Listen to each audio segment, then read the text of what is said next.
all Yippy-Ki-Ya Musey lovers, and happy Spooktober. Welcome back, and without any delay, let's hop right back into our story, which is getting so good, called There's a Locked Door in My New Apartment. And in 3, 2, 1. 3 a.m. I turned off the TV and stared at the storage door. I remembered the first time I saw it, and I was filled full of curiosity. Now I still had that curiosity, but it was mixed with fear. 3:15 a.m. The door remained closed. My phone vibrated on the table loudly, startling me. I grabbed it and turned it off, annoyed at the interruption. 3:18 a.m. I put my phone down and rubbed my eyes, feeling the weight of sleeplessness on my eyelids. A few moments later, a loud clicking noise resounded in the room. The door. I stood up, my heart thumping in my chest. I waited in anticipation, but nothing happened. I started to think I heard the click somewhere else instead, but my doubts were washed away when the loud creaking noise from my dream last night started again. The door was opening. I watched as more and more of the darkness from the corridor got revealed, making me feel uneasy like yesterday.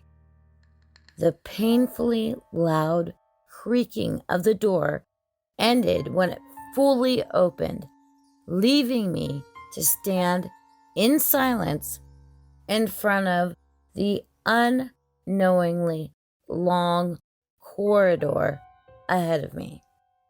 I took a step closer, trying to see through the darkness. I turned on my phone's torch and pointed it there, but it only illuminated enough for me to see the darkness stretching further and further.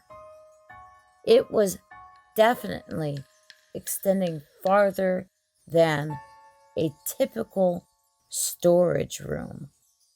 I wanted to step inside, but fear and rational thinking prevented me from doing so. I didn't know where this thing took me and how far it went. And not to mention the fact that I had no adequate light to go in. And if the door closed on me before I left the corridor, I could be stuck in there until tomorrow night or longer. I had to make sure I would be getting into the corridor and getting out again. So I decided to wait instead. I sat on the couch, and sure enough, at 4:19 a.m.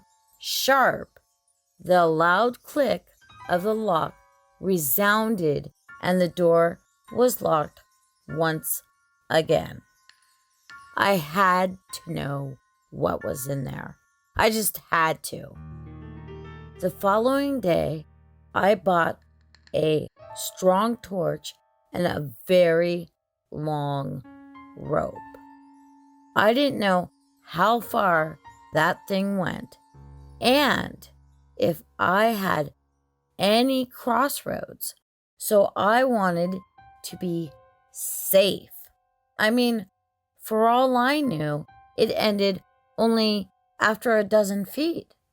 But something told me that wasn't the case. I got back home and barely had time to take the rope and flashlight out of the bag before I heard the doorbell ring. It was my neighbor, Vincent. "Hi, neighbor," he smiled. "Got a minute?" Sure. Want to come in?" I asked, gesturing him to come on inside. "Yeah, sure." He walked right in. He glanced at the flashlight and the rope on the table. He then asked, "Going mountain climbing?" "Oh, just hiking this weekend." I made up an excuse quickly. "Oh, nice. Where will you be going?" The usual, most likely. "Trail 3, I quickly said. "Trail 3? Hasn't that trail been closed for a while now?" Vincent asked very suspiciously. "Has it?" I made a surprised facial expression. I thought it was open. Not as far as I can tell. Something happened there a while ago, and they closed it down until further notice. You can take Trail 5, though. He seemed to buy what I was saying, so I relaxed a little bit. "Thanks. So, what can I do for you, Vincent?" I just wanted to introduce myself properly," he said. "Was everything okay since the night with the mice?" Yeah, you were probably right. It was just mice." I brushed it off and told him to sit down. "Would you like some coffee or something to drink?" "No, it's okay. I have to get back down soon anyway. My wife Marjorie is probably impatient already," he said. And then he sat down. His phone buzzed, so he pulled it out and started typing a message. "So, what do you do for a living, Nate?" he asked while vigorously typing on his phone, the sound of tapping resounding in the room. "Oh, I work as a freelancer. Coding stuff, editing, that kind of thing," I replied, sitting on the chair across from him. "That's so. You work from home?" He nodded, taking his gaze away from the phone for a second to look at me before continuing to type. "Yeah. How about you? How long have you been in this apartment?" "Oh, since the building was built. It was me, my wife, and our 19-year-old daughter, Susan. But she moved out about 6 months ago." He continued typing. "That sounds great. Speaking of that, I wanted to ask you something." I paused for a moment while the sound of typing continued. Do you know anything about the previous tenant of this apartment? I asked. Vincent stopped typing suddenly, but continued staring at his phone. The previous tenant? He asked and frowned for a moment before shaking his head. No, I don't know the person. Why do you ask? He scratched his cheek, finally locking eyes with me. I was just curious, is all. I see. Well, I'd better get going. He slapped his knee and stood up. If you ever want to drop by for a cup of coffee or lunch, Marjorie makes a hell of a casserole.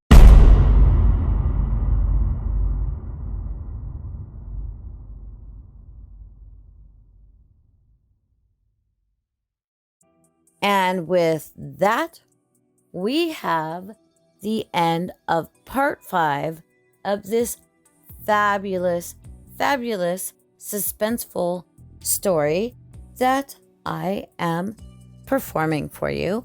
And I just want to mention real fast in the outro that there was a line during the story about hiking and climbing, and Vincent says something happened out on trail number 3, etc.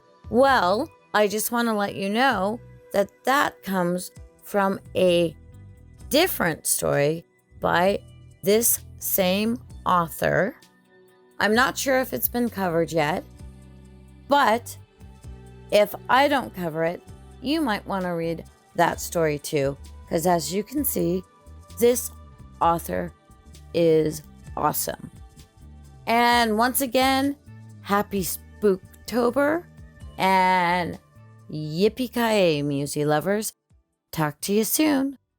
Bye.